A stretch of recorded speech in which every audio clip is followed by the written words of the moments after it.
Hindi ba sabi ko, hintayin mo ako sa bahay, ha?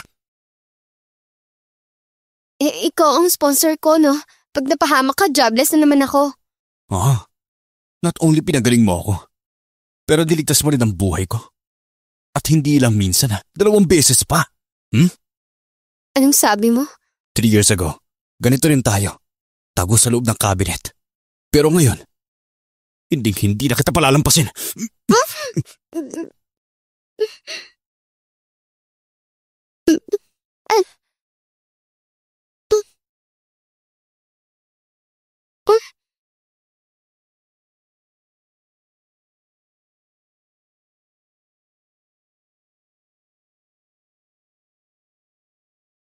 Mukhang bad trip si Young Master ngayon.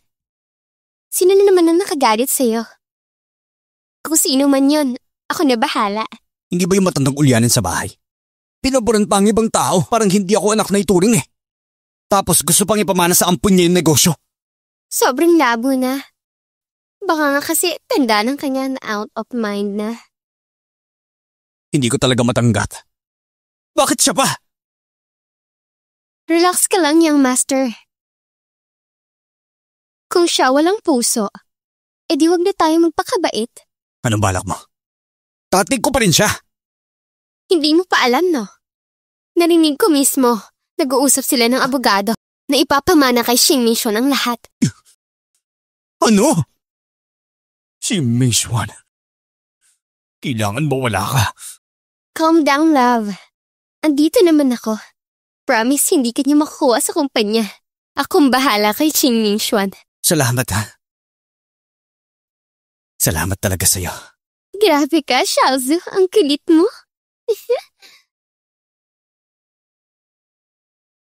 Tan.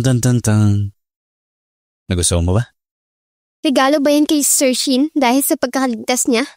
Hindi Gift yan para sa girlfriend niya. Wala bang tayo, no? Pag-isipan mo ng mabuti. Marami kaya may gusto sa akin. Ganun ba? Oo. Marami rin naman may gusto sa akin. Oo talaga? Ang ganda talaga ng babae ko eh. Promise mo, hindi mo ako iiwan ha.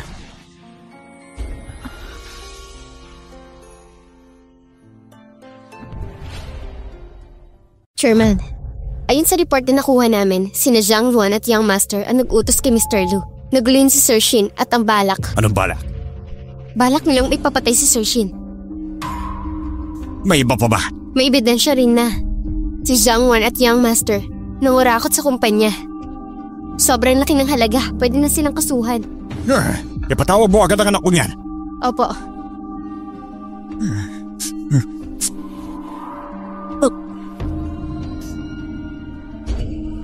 Mingxuan.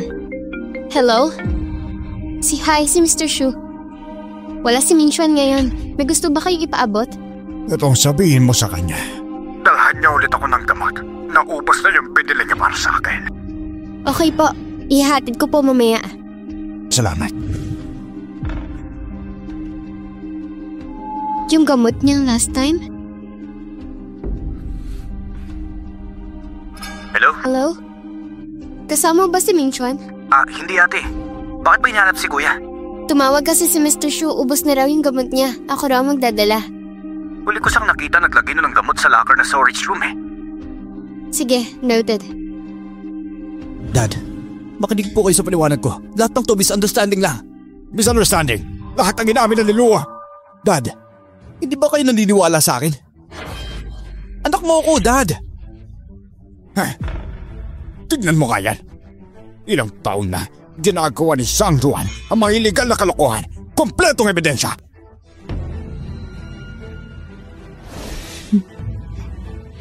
Dad, sorry na, Dad. Nabiktima lang ako, promise. Napaniwala lang nila ako. Buong buhay ko, gusto ko lang naman na maging malinis ang sistema natin. Malinis at maayos daw. Pero Dad, paano magiging malinis kung mismong sistema natin bulok? Hindi mo ako pwedeng sisihin. Tama na! Wala kang respeto. Ganyan ba makipag-usap sa tatay? Ako ang ama mo, hindi kita kaisaktan. Alam mo pala na tatay kita. Pero nung pinapaboran mo si Ming Xuan, naisip mo ba na anak mo ako? Nung iniabot mo sa kanya ang kumpanya, ako ba ang hinaisip mo? Anak, ang Cunha Group, isang napakadelikadong mundo. Kailangan mong matutong lumamay para mabuhay.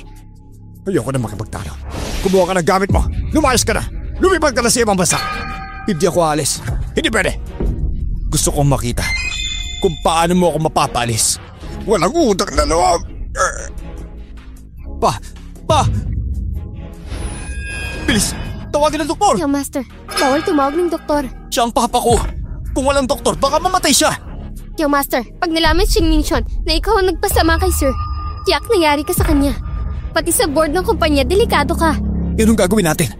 Matagal na yung sakit niya. Umiinom siya ng mga maintenance meds. Oo nga. Hanapin ang gamot. Ito na. Bakit walang naman? Boss Chu! Ano nangyari? Ano nangyari sa boss? Guanling, anong ginagawa mo dito? Ako ang nagdadala ng gamot niya. Bilisan niyo, tumawag kayo ng ambulance! Hindi pwede! Pag nalaman ni Big Bro na ako ang magbabagsak kay Papa, papantayin niya ako! Anong oras na? Ang gagawin mo? Hayaan mo na bang tumawag sila ng ambulance? Gamot. May dala siyang gamot. Meron yan, sigurado ako.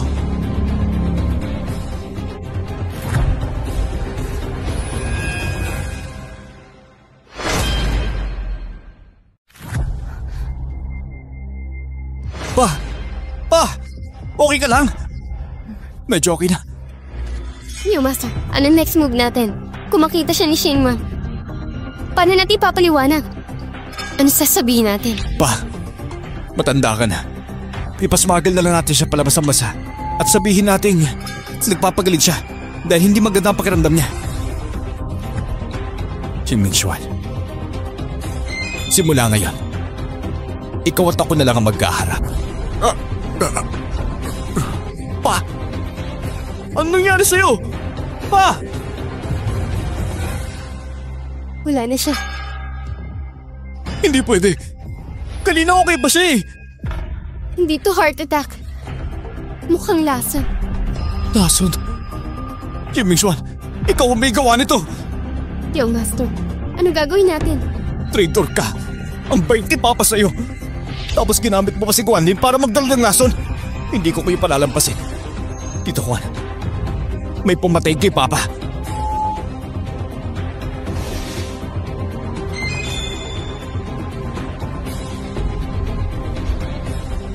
Tama nga si Zhuangwan. Wala talagang silbi si Young Master. Hindi niya kayang saktan si Papa. Ibinintang pa kay Xing Mingxuan. Ang galing ng plano nila. Tiyak si Qin Yung. Galing sa bahay nila ang gamot. Isang babae ang nag-deliver. Dahil si Guanlin, pagdating ni Zhang Juan, ibigay sa kanya. Okay, tignan natin kung paano papaliwanag si Xing. Pati mga lumat bagong kasalanan isusumbat natin. Sigurado yun. Miss! Sir, nandiyan na po kayo. Oo, nasan si Miss? Tumawag siya kanina. Lumabas siya.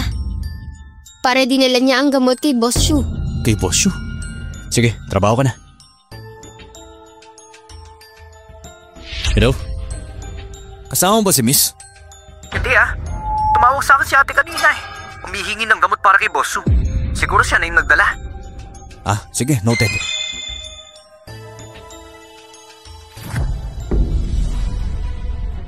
Boss Shu, grabe naman. Ang sama na sinapit mo. Boss Shu, Young Master, ano nangyari dito? Si Guanlin, pagpasok namin ni Young Master, nakita namin nakahandusay na lang si Boss Shu dito. Tapos may hawak pa siya nito. Ano to? Diba ito yung necklace na binili ni Xing Mingxuan for 2 billion? Akala ko kanina sa babae niya. Hindi ko ina-expect, grabe.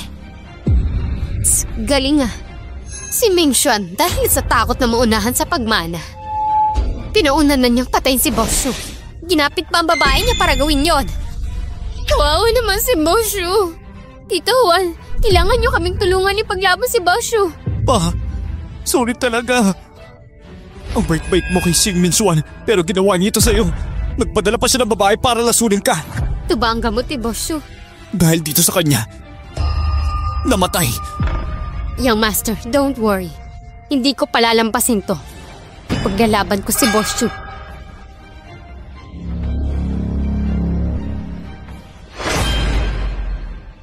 Patay na siya. Wala na tayong magagawa. Kailangan natin magpakatatag. Pero sa kabilang banda, may pagkakataon tayo ngayon. Anong pagkakataon? Ang Kungya Group. Pinaghirapan natin yan ni Boss Shu. Mula sa wala, binuo natin yan. Ikaw ang rightful successor. Pero dumating si Xing Minxuan at inagaw ang lahat. Tama si Chairman Zhang. Sobra. And besides, simula nung siya ang maghawak ng kumpanya, wala siyang respeto sa mga founders tulad natin. Ngayon itong nangyari, kahit hindi siya mismong nag-utos. Kasalanan pa rin niya. Tama. Ito na ang best timing natin para patalsikin si Xing Minxuan. Tingnan niyo nga.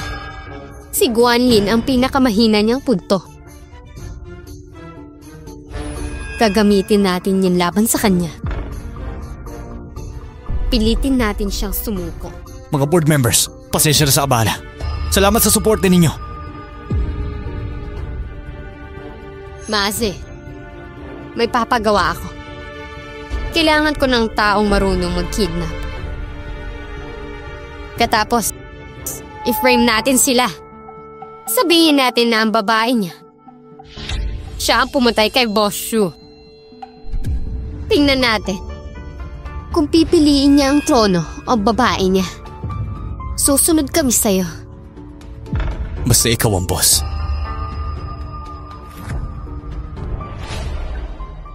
Sino kayo? Bakit niyo ako binibihag? Uy, baby. Baby girl pala, ha? Si Masi. Oh, naalala mo pa pala si Kuya Masi, no? Bitawan niyo ako. Hindi niya alam kung anong... Wala akong pake. Wala akong pake kay Xing Minxuan. Baka nga siya mismo hindi makaligtas ngayon eh. Alam mo ba, laganap na sa labas na ikaw ang ginamit niya para pumatay kay Boss Shu. Ano? Patay na si Boss Shu? Oo! Ngayon, si Su Xiaozu at Xing Minxuan, magkaaway na sila. Hindi totoo yan! Sinungaling ka! Eh malalaman mo rin naman kung nagsisinungaling ba ako o hindi. Mas mabuti ba pagbigyan mo ako ngayon. Baka sakaling mapalambot ko pa si boss para sa'yo. Walang iya kang babae ka. Ang lakas mong mangganti ah. Sigaw ka man dyan. Sumigaw ka man dyan. Wala kang matatakbuhan. Halika. Bitawan mo ako! Papatayin kita! Boss, ikaw pala yan. Ayaw niya sumunod eh. Tinuturuan ko lang ng aksyon. Tiisin mo muna. Huwag mo sirain ang plano ni ate. Opo. Guanlin, kasalanan mong sumama ka sa maling tao. Si Master Shu namatay dahil sa gamot na binigay mo. Ano sa tingin mo? May laban pa ba kayo sa akin? Ha? So what? Kahit kailan hindi ka magiging number 1 dito habang buhay kang second choice. Kung ako ikaw, isipin mo na kung paano mo ililigtas ang sarili mo. Hindi yung puro daktak lang dito. Nandito ka na rin lang. Gusto na lang kitang paglaruan. Pakawalan niyo ako. Kung hindi, sigurado lagot kayo kay Shin. Bantayan niyo siya. Pagkatapos ng misyon, bahala na kayo kung anong gusto niyong gawin sa kanya. Opo, boss.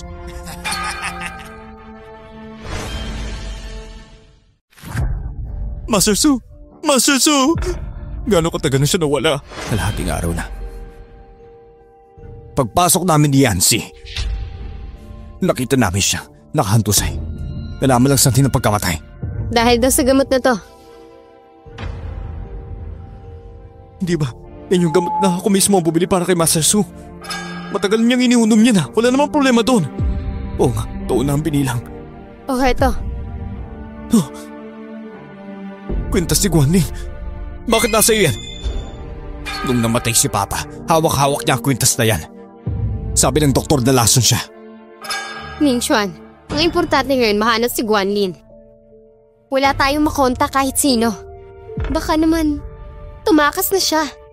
Anong sinasabi mo? Kuya, alam kong mahirap paniwalaan. Pero bakit? Nasa kamay ni Papa ang kwintas niya. Nakakapagduda, di ba? Oo, kakaiba talaga. Iniimbestigan ko. Pero hindi sapat ang kwintas lang para husgahan siya. Hindi natin pwedeng pasaysisi kay Guanlin. Si Guanlin, binola ka lang niyan. Nakalimutan mo na si Papa mo. Hindi ko siya nakalimutan. Sinabi ko nga, iniimbestigan namin. Okay, paano wala na siyang kahit anong trace? Hindi ba obvious na nagtatago? Baka guilty talaga siya. Hindi ka ba nakikinig? Sabi ni Kuya, iniimbestigan nga eh. Bastos ka naman magsalita. Ano ka, Bingi? Kuya mo siya tapos ikaw ganyan. Hindi ako papayag. Tama na. Tigil! Ano ba? Huwag kayong magalala. Iimbestigahan ko ang tungkol sa kasong ito. Kuya, ikaw na ang pinakapinagkakatiwalaan ni Papa noon. Huwag mo siyang bibiguin. Huwag kang magalala. Ibibigay ko yung Master Su ang hustisya.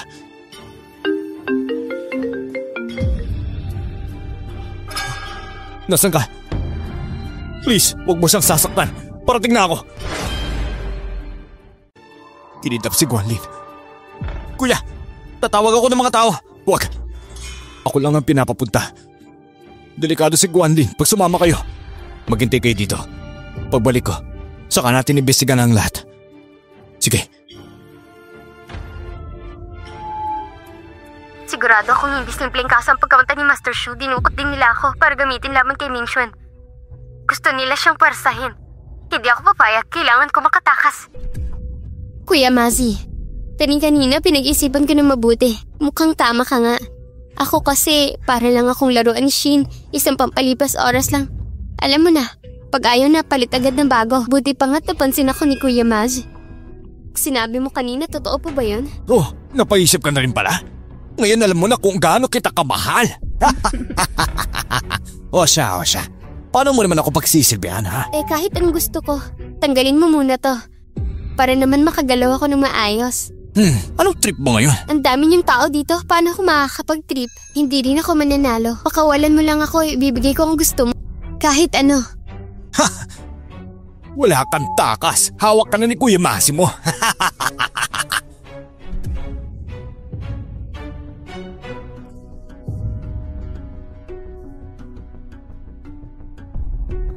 Uy, ang ganda! Hindi na makapaghintay ah. No! Walang hihila! Gumalaw ka pa, papatayin ko siya! Tumatras! Dali! Maghanda kayo ng sasakyan full tank! Kung hindi, papatayin ko siya! Kala mo makakalusot ka pa, ha? Pero sayang, walang sasakyan dito. Wala ka ng takas! Tipid-tipid ka na lang ng lakas. Hindi ka na makakatakas ngayon! Makinig ka, Mazi. Kung di mo ako papatayin ngayon, babalikan kita, papatayin kita! Oo, hintayin ko yan, ha? Ay, ang ganda pa naman ng mukha mo. Kung susugatan kaya kita dito. Ay, sayang naman. Mas maganda siguro kung magmakaawa ka muna sa akin. Baka sakaling maawa ako. Hindi ako magmamakawa sa asong tulad mo! Ay, kang babae ka! Hindi mo talaga gusto mabuhay, no? Bitawan mo ako! Mazi, bitawan mo siya! Walang kagalaw! Anong ginagawa mo dito? Umatras kayo! Atras! Ang tapang mo naman, Mazi, ah. Qing Ming-Chuan, tingin-tingin ka nga sa paligid mo. Lahat sila, tao ko! Anong yabang ang pinagsasabi mo? Lintik ka. Napakalanding babae mo!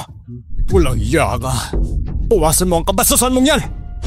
Qing Ming-Chuan, kung gusto mong iligtas yung babae mo, dapat lang napagbigyan mo kami. Pagkasamahan mo ako na maayos ngayong gabi. O siya, lumuhod ka lang dyan at kumapang. Saka ako kayo palalayain. Kawawa kayong dalawa, ha? Hindi ko gagawin yan. Pero Masi, Lahat ng ibang kondisyon mo, papayag ako. Pero, yung kagaguhan mo. Huli ka na. Wala na akong pasensya. Lumuhod ka na. Sige. Huwag. Huwag. Huwag kang lumuhod.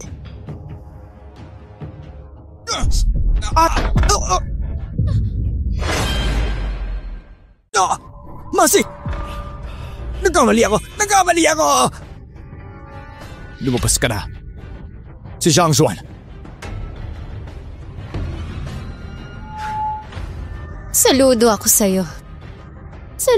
sa'yo. Si Zhang Xuan, talagang gusto kong ipapatay. Gustong-gusto niya akong patayin. Hindi lang ako. Ako lang ang representative nila. Lahat kami kasama ni Boss Shu nung nagsimula. Mga board members lahat. Sino ka ba sa kanila ang hindi deserving? Bakit isang ampon lang ang pipiliin para maging chairman? Dahil ikaw ang nagtaksil sa kumpanya. Pagtataksil? Mas mabuti yun kaysa sa ginawa mo. Pinatay ng babae mo si Boss Shu. Hindi totoo yan. Sir Shin, hindi pa yun. Nung dumating ako, si Boss Shu hirap na sa lagay. Hindi ko alam anong nangyari. Alam ko. Relax. Ayusin ko lahat. Zhang Xuan, huwag mong isipin na hindi ko alam ang mga kalokohan ninyo ni Xiao Zhu. Guanlin.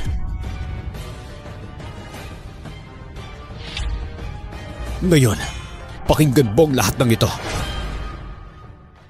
Zhang Xuan, huwag mong isipin na hindi ko alam na kayo ni Xiao Zhu sa mga ginagawa niyo sa likod ko. Guanlin, pakinggan mo to kung ano to. Ang kailangan niyo nang gawin sa harap ni Shin Minchuan. Siraan ng babae niya. Sabihin siyang pumatay kay Boss Shu. Tingnan natin. Pipiliin ba ni Shin Minchuan ang kapangyarihan o pag-ibig? Susunod po ako sa inyo. Zhang Xuan, akala mo ba ordinaryong kwintas lang yan? Ting Minchuan, may plano ka na pala? Zhang Xuan, dahil kay Boss Shu. Pinalampas ko noon, pero ngayon ibang usapan na to. Pakawalan mo kami, ngayon din! Tinatakot mo ba ako? Kung ganon, magkakasama tayong lahat sa kapamakan. Sugurin! Huwag kayo nilapit! Huwag kayo nilat! Kuya! Sugurin sila! Huwag kayong nilapit! Huwag kayong nilapit! Kuya! Yan no, huwag mong palayasin sila. Guanlin, mauna ka na sa kotse. Delikado dito. Yan no, bantayan mo siya.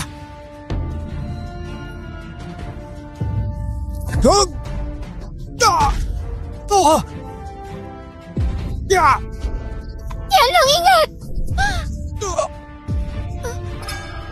Guanlin!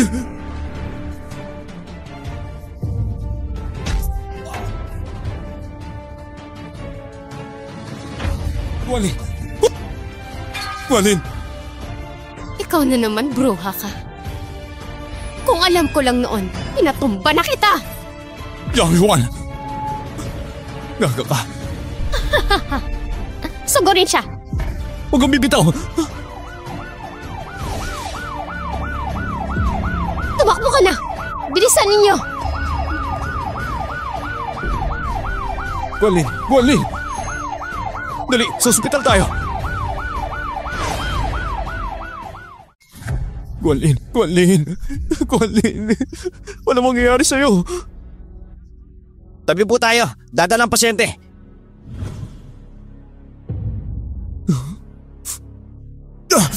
Kuya, sorry. Hindi ko na siya naprotektahan. Patawarin mo ako pakiusap. Hindi mo kasalanan. Talagang ganyan siya. Hindi marunong mag-ingat.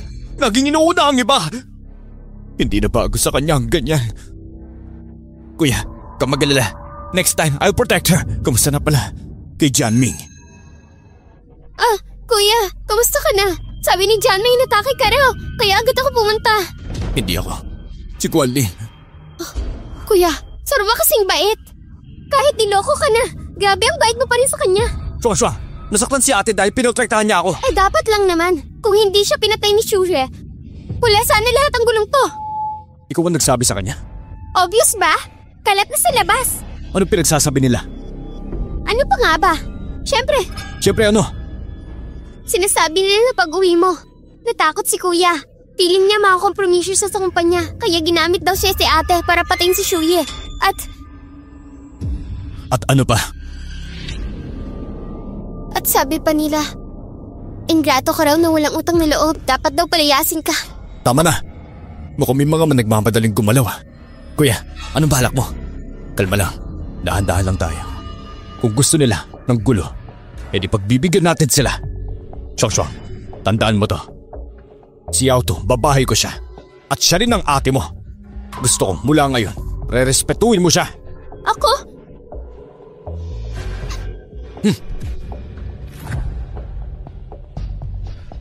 Dok, kumusta na? Stable na siya, pero mahina pa. Kailangan pa niya magpahinga. Salamat, Doc. Janmi, kumuha ka ng tao. Di mo pagkakatiwalaan. Yes, boss. Gising ka na. Kumusta na? Saan ako? Saan to? Nasa ospital ka. Ang sakit ng katawan ko. Buti nga alam mo pa yan eh. Sabi ko na nga ba, maghintay ka sa kotse. Hindi ka talaga nakinig. Iniligtas mo kasi Chanlong. Hindi ko naisip yun eh. Batid mo si Chanlong. Batid ko rin siya. Ikaw talaga. Gising ka na. Kamusta naman? Lumabas ang resulta. Magsimula lahat. Kay Xu Shaozu at Jiang Zuan. Silang nag-utos. Nalaman ni Shuye. Nagkaharap sila. Nag-away sila. Inatake si Shuye. Lalason sa gamot niya. Gaya ng hinala ko. Yung gamot, kinuha mula sa locker mo, kuya. Tinignan yung batch ng gamot. At lahat sila merong chronic poison. Chronic poison? Ibig sabihin, may balak na talagang tayin si Suye. Iilang tao lang ang may alam sa gamot ni Suye. Kahit si Shaozu hindi sigurado. Ibig sabihin lang nun, meron talagang ahas sa kumpanya natin. Eh kuya, anong plano natin ngayon? Huwag kayong mainit. Malalagpasan din natin to kahit anong mangyari. Kuya, palalampasin mo ba si Shaozu? Eh siya ang gawa nito. Hello. Sige, noted. Gets ko na. May emergency board meeting. Kailangan kong pupunta. Diyan lang. Alagaan mo si Yao to. Walang problema kuya. Anong gagawin natin sa recording? Huwag mo na nating ibigay sa pulis. Gusto ko muna makita ang susunod nilang galaw. At saka, si Bosso, iisa lang ang anak niya. Sige. Yato, alis na ako sandali. Ate, kukuha lang ako ng makakain mo.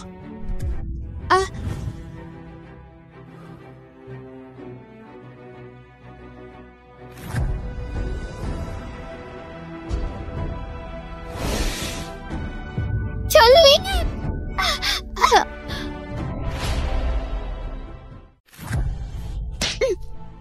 Bakit mo ako sinampal? Hayop ka, kung hindi lang dahil sa'yo, ako sana si Minchin ngayon. Kung ako si Minchun, hindi rin kita magugustuhan. Anong sabi mo?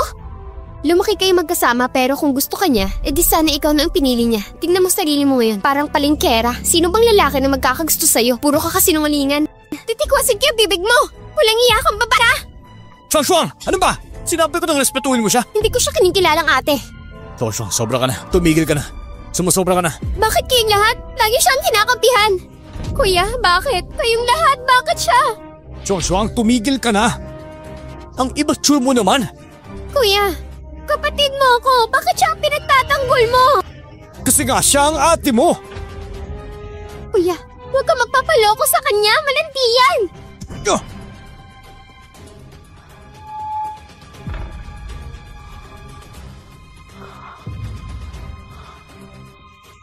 Simula sa pagkabata, hindi mo ako sinaktan. Pero ngayon, dahil sa babae niyan, sinaktan mo ako. Shuang, alam ko nasaktan ka kasi hindi ikaw ang pinili ni kuya. Pero sobra ka na. Huwag ka na magsalita ng gano'n kay ate. Humingi ka na sorry. Shuang, mag-sorry ka kay ate mo. Hindi ako magsusorry. Wala akong kasalanan. Kayo ang mali. Lahat kayo, traidor. Shuang! Hindi ka marunong umintindi! Umalis ka dito! Hindi mo na ako kailangan nito, boy. Aalis ako. Pasensya ka na. Ako may kasalanan. Ganyan talaga si Shuang. Matabil ang bibig. Huwag mo nang dibdibin yun. Okay lang ako. Huwag lang siyang lalampas sa limit, hindi ko siya papatulan. By the way, parang may mali sa pagkamatay ni Bosyo. Parang may hindi tama. Simula nung namatay si Bosyo, bigla silang nagpa-board meeting. Sigurado ako, may taong nasa likod nito. Taba ka ate. Kung si Shu Shaozu, hindi niya kayang magulo ng ganito kalala. Pumunta na kayo sa kumpanya, hanapin niyo siya. Eh ikaw? Okay lang ako, sige na. Mga board members, alam ko nang narinig niyo na ang nangyari sa tatay ko. Salamat sa tiwala ninyo. Tatanggapin ko ang responsibilidad. Ako si Shu Shaozu. At pinapangako ko, hindi ko bibiguin kayo. Mga sir, board meeting pala pero hindi ako na-inform.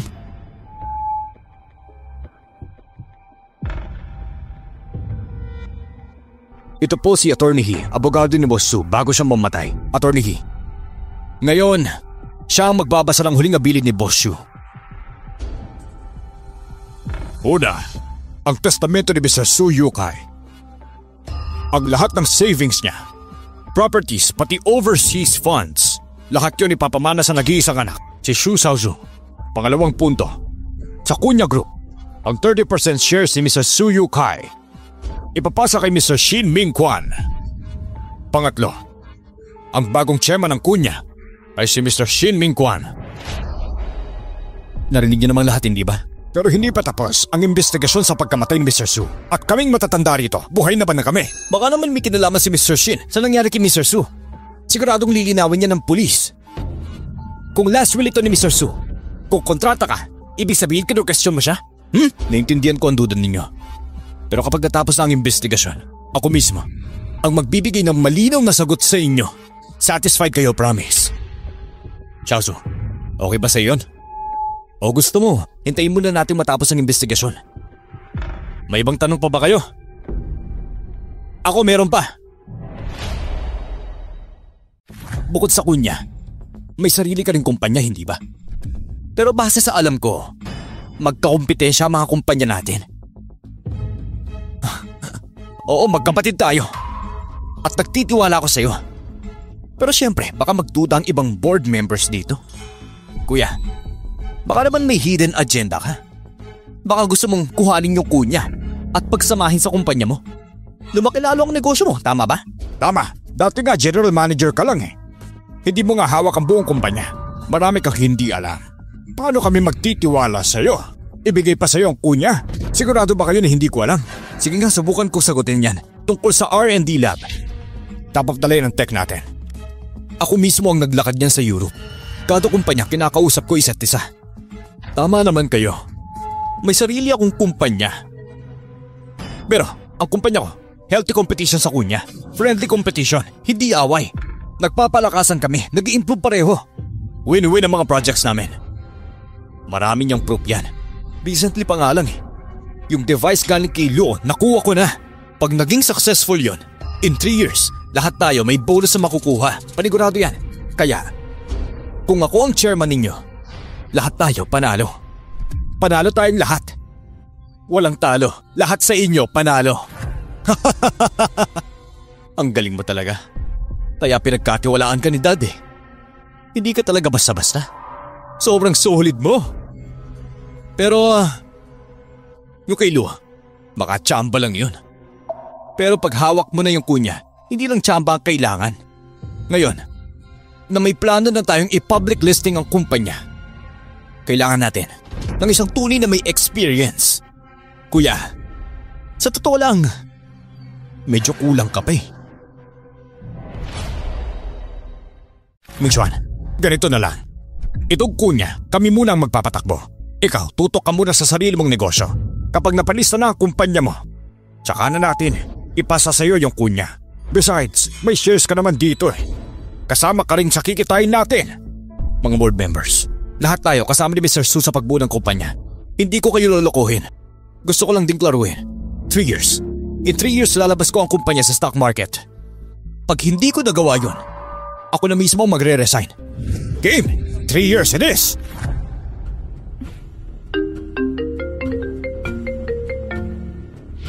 Xiaoyan, papunta na ako. Ano nangyari? Si Xiaoyan may nangyari, kailangan ko na umalis. Kasama ko. Hindi na, may meeting ka pa diba? Si Qianlong na lang sasama sa akin. Mas okay nga. Tara na. Xiaoyan! Xiaoyan! Huwag ka na lapis, pabayaan mo na ako. Huwag ka na lumapit. Xiaoyan, kalma ka lang. Tingnan mo ako. Ako si Guanlin. Ate Lin? Kuya Dragon? Xiaoyan, sabihin mo sa amin ano nangyari. Si Xiupei. Pinadukod niya ako, dinala sa hotel. Tama na. Huwag mo na ikwento. Tawag ako ng pulis. Ate, wag. Ate Lin, magpakiusap. Huwag tayo magsumbong. Pag nalaman ng nanay ko, baka atakihin siya. Tsaka masyadong magaan yun para sa hype na yun. Xiaoyan, don't worry. Si Xiupei, hindi ko palalampasin. Hatid kita pa uwi, okay? Sige po, kuya. Ate Lin, pinapatawag ako ni kuya, urgent daw eh. Kayo na bahala dito ha. Oo, sige. Bilisan mo na. Ingat ka.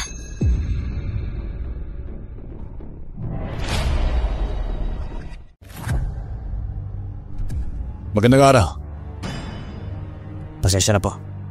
Mag-blindfold kayo. Ano to? Bakit? Rules namin yan. Huwag na magtanong. Rules are rules. Susundin na lang namin. Hintayin niyo na lang ako dito.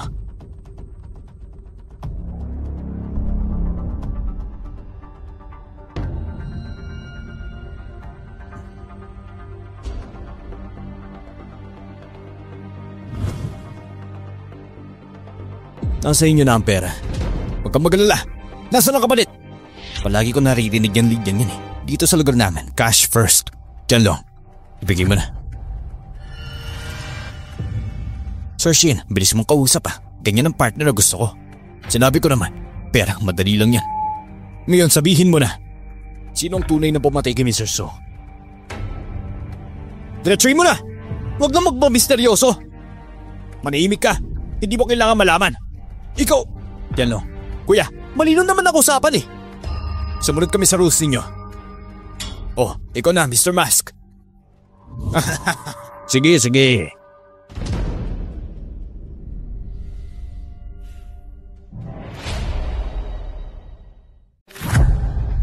Ang bar shitong namin, matagal nang kilala. Marami na kaming naging client. Sir Shin, ikaw ang pinaka-impressive. Salamat naman sa compliment. Straightforward lang ako. Walang pasikot-sikot, walang paligoy-ligoy. Sinunod namin ang lahat. Pwede ba rinig na ang balita?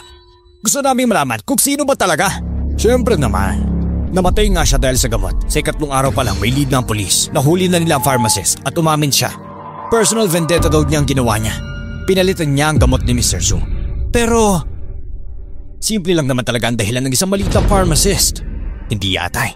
Mukhang may mas malalim pa dito. Talaga bang gagawin nila yun? At saka, pagkatapos maaresto ni Zhang Wan, kinabukasan pagkamatay niya, naglasan daw siya. Sabi ng iba, dahil daw sa konsensya. Pero sa totoo lang, hindi ganun kasimple ang lahat. Ganun lang ba yun? Siyempre hindi lang yun. Hindi ba kayo curious? Kung bakit? Nagawa ng pharmacy sa patayin si Mr. Su? At bakit biglang nagkaroon ng 2 million sa account niya sa Amerika? Hindi ba kayo nagtataka? Baka naman, may sariling kalaban ka sa sarili mong kampo. Mga tao ko, pwede. Pero safe ang security ni Sir Chin. Hindi basta makapasok. Pero may isang tao sa tabi mo na matagal nang nagtago. Pinag-aralan na namin yan dati pa. Pero hindi pa rin namin matukoy. Sa dami ng mga tauhan mo, may clue ka ba kahit papaano? Pasensya ka na ha. Sobrang taguin taong yan. Hanggang hint lang ang kaya naming ibigay. Kahit marami kang tao, konti lang talaga may alam. Palagay ko, makikilala mo rin siya. Sigurado, base sa mga clues na to, Sir Shin, makikita mo rin siya. Sige. Salamat. Yun na lang muna. Wala ka naman. Janmi, ba't ka nandito? Kuya, sabi ni third brother may traitor sa kumpanya. Galit na galit ako nun, kaya dumiretso ako. Ganun ba? Alam mo na ba ang pagkamatay ni Zhang Zuan? Narinig mo na ba? Kakabalita ko lang. Feeling ko scammer yung tao na yun. Nasa kanya ang 2 million, pero wala namang nakuha. Wala siyang sinabi kahit ano. Kuya, ano bang meron sa'yo? Bakit ang tensyonado mo? Wala naman. Nag-aalala lang ako kay Kuya eh. Sobrang dami ng trabaho sa kumpanya. Wala akong silbi sa pag-imbestiga kaya guilty lang ako. Feeling ko wala akong silbi kay Kuya. Baka naman, talaga may problema sa mga tao mo. Hoy, Jianming. Ano pinagsasabi mo dyan? Ulit-ulit sinasabi ni Kuya, kayo magkakapatid ang pinaka-inaasahan niya. Ngayong may gulo sa kumpanya, kailangan niya rin kayo. Kung wala kayo, hindi rin niya kakayanin lahat ng to. Sige na, upo ka muna. Upo na. Kuya, sigurado kayang traitor sa grupo? Meron ba talagang ganun? Ano? May traitor sa grupo? Sinong gusto manida kay Kuya? Grabe, hindi mo rin nakakalahin, di ba? Mabait naman si Kuya sa lahat. Sino kaya nag-traitor? Si Kuya, hindi naman siya palaaway. Pati nga mga tao ni Xiaozu hindi rin mapenetrate. Sino kaya yun? Wala bang ibang clue? Wala eh. Basta sabi lang, tao lang daw niya ang traitor. Ganun lang? Nagbayad ka ng 2 million para doon? Sayang naman ang pera mo. Lalaki talaga. Patapon ng diskarte. Pero okay na rin yun, huwag kang mag-alala. Kahit papaano, may lead tayo ngayon. Hindi katulad dati para bulatan tayo noon. Kuya, pwede kayang si Chairman Wang? Mukhang imposible. Wala naman talagang alam si Chairman Wang. Hindi niya alam yung tungkol sa gamot. Sa ugali niyang saling pusa, hindi siya ganun katalino, no? Sino kaya may gawa? Sa board, si Zhang Wan at Chairman Wang lang ang kalaban natin. Yung ibang board members, okay naman sa atin. Wala namang problema sa kanila. Feeling ko, may connecto kay Young Master. Malakas ang kutob ko, baka may tao siya sa loob. Ganun ba? Si Young Master pala ang bumili ng tao sa loob ni Big Bro. Pero wag ko munang magpahalata. Tahimik lang tayo habang iniimbestigahan to.